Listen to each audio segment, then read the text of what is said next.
Welcome back to Horror Stories. Get comfortable, turn off the lights, and get ready to hear something that might just make you see the highway differently. Give me all your fear. I don't even know where to begin. I never thought I'd say this out loud, but I've reached a point where I need to get it off my chest, even if it's just as a warning. I was a truck driver for more than 15 years across the United States. I know the road, harsh, lonely, and sometimes unforgiving, but nothing, absolutely nothing, prepared me for that trip. It all started one night in a truck stop parking lot on the outskirts of Laredo, Texas. I had just finished a routine delivery and was exhausted, drinking bad coffee from a vending machine. That's when a man approached me.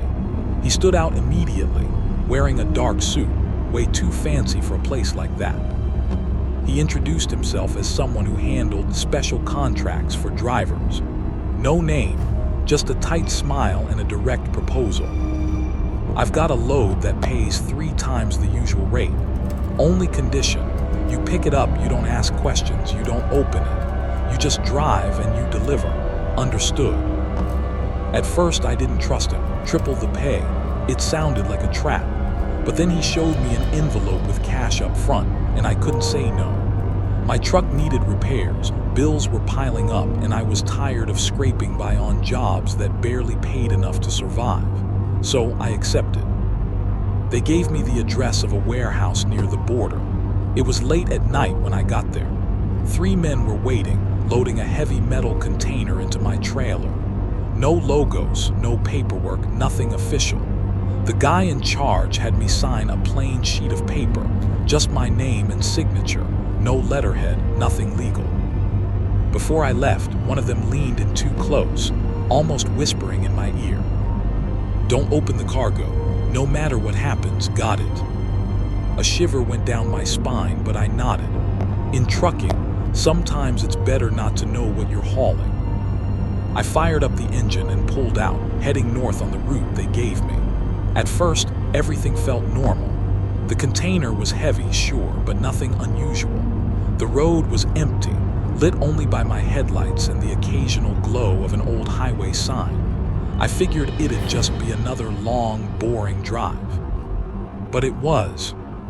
The first few hours went fine. Quiet music, lukewarm coffee, the usual solitude of the night highway. But around midnight, while driving through a desolate stretch of I-35, I heard something. A loud thump, like something had fallen inside the container. I froze, gripping the wheel tighter. Then it came again, louder this time, followed by what sounded like a moan. At first, I thought I was imagining things. Sleep deprivation can play tricks on you, but I didn't have to wait long to realize it was real. Another bang.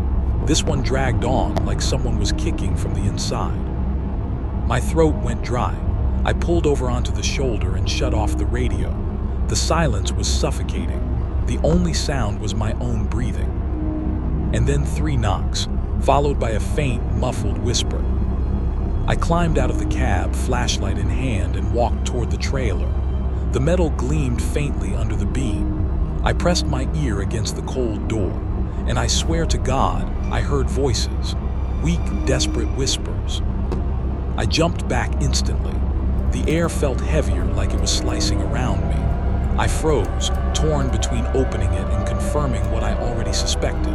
But then I remembered that man's warning. Don't open the cargo, no matter what happens.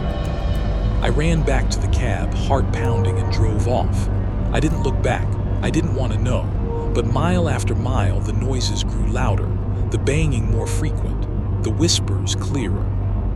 That was the first night I realized I had taken a job I was never supposed to accept. The road felt endless. The white lines kept multiplying in front of me, like I was driving into nowhere. Sometimes I'd blink, and suddenly I'd covered miles without remembering a thing, like something else had its hands on the wheel. The banging in the trailer never stopped, but now it wasn't violent, it was rhythmic. 3 knocks, silence, 3 knocks, silence, a pattern, a code. And the more I listened, the more I understood, like my mind was slowly learning a language I was never supposed to know. After crossing into Texas, I started seeing things in the mirrors. Not headlights, not cars, faces. Pressed against the glass, blurry, like someone inside the trailer was staring out. Some were crying. Some were smiling with a calm that felt wrong. And one of those faces was my brother's, the one who died in an accident years ago. I swear I saw him watching me from the mirror. For a moment, I almost lost control of the truck. I gripped the wheel so hard my knuckles turned white. "It's not real, it's not real," I kept whispering. "Just keep driving." But then the whispers started calling my name, not muffled anymore, clear. "Lewis, open the door." I slammed the brakes. The truck screeched to a stop on an empty highway. I got out, flashlight in hand, forcing myself to walk toward the trailer. The metal was wet, dripping. When I touched it, it wasn't water, it was thick, warm. It smeared across my fingers. Then a child's voice came from inside, sweet, almost playful. "Open up, Uncle. We want to see the sky." I dropped the flashlight and collapsed on the asphalt. Tears burned down my face. What was I carrying? Who had put this on me? That's when a patrol car pulled up. 2 officers stepped out, asking if I needed help. "You all right, sir?" one asked, shining his light over the truck. I forced a nod, barely holding it together. "Yeah, just checking the tires." The other officer ran his hand along the trailer door. "What's inside?" Before I could answer, a bang exploded from within, loud enough for all of us to hear. The officers froze, exchanged looks, and one of them went for his gun. "Open it now." I couldn't breathe. My blood turned cold, and then the lock started shaking on its own, twisting, rattling like something inside was trying to undo it. The officers backed away. Silence fell, no knocks, no voices, nothing. "We'll escort you to the next station," one of them said. "We'll open it there." I agreed, but inside I was screaming. They followed me for miles. Everything was calm, too calm. Until the trailer began to shake, violently, like something massive was thrashing inside. The whole truck swayed on the highway. And then I heard it, a laugh deep, inhuman. I glanced in the mirror. The trailer walls were bulging outward as if about to burst. The cops slammed on their brakes, sirens blaring. I didn't think. I floored it, left them behind in the night. Hours passed. I don't know how I stayed alive. My hands shook so bad I could barely steer, yet the truck never drifted. At one point, I let go of the wheel, and it kept driving straight, like it didn't need me anymore, like I was just cargo. Later, I stopped at a deserted rest area, tried to breathe, tried to think, but then the voice came again, from inside the trailer. "Lewis, we're almost there." I pounded on the metal. "What do you want from me?" Dozens of voices answered in unison. "We want you to take us home." The walls shook like fists were pounding from every direction. I fell back, ears ringing, until the first light of dawn broke over the horizon. Only then did the noise stop.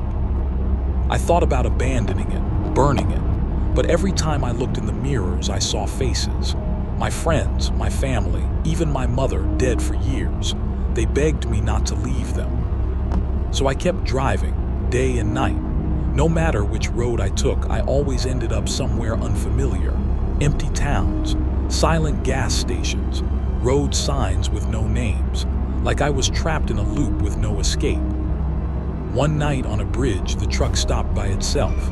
The lock on the trailer clicked open. Black smoke poured out, filling the cab. And then I heard him, my brother's voice right behind me. "Don't fight it, Lewis. Let them out." I turned, but the seat was empty. For a split second, though, I swear I saw him there, smiling, eyes completely black. I screamed into my hands, and when I looked up, the windshield was filled with smoke. Whispers surrounded me, crying, laughing, chanting. And then, just like that, I was driving again, on a different road. The trailer locked, the engine steady, like nothing had happened. But something had. I could feel it inside me. The voices weren't just in the trailer anymore. They were in me. I tried leaving once. In Illinois, I abandoned the truck at an empty lot, checked into a roadside motel, told myself it was over. But at 3 a.m., I woke to the sound of 3 knocks, rhythmic, familiar. I looked outside. The truck was parked right there, headlights on, waiting. I don't remember walking back to it. I don't remember starting the engine. But when I came to, I was already miles down the road, hauling the same cursed load. And that's when I understood. I wasn't the one carrying it. It was carrying me. Now the faces in the mirrors never leave. And the worst part, I'm starting to recognize them, like they're a part of me. Maybe one night you'll see me. A dark truck, no logos, rolling slow beside you. Don't look into the mirrors. Don't listen to the knocks. And whatever you do, don't answer if it calls your name. That's all I can say. Maybe it's the last time I'll ever tell this. If you've made it this far, thank you for listening. I'm just a man on the road, but I needed to leave this behind before I disappear. Tell me in the comments, do you think this was real, or just the madness of a tired trucker? Subscribe for more stories, because out here, someone has to say the things others are too afraid to. Give me all your fear.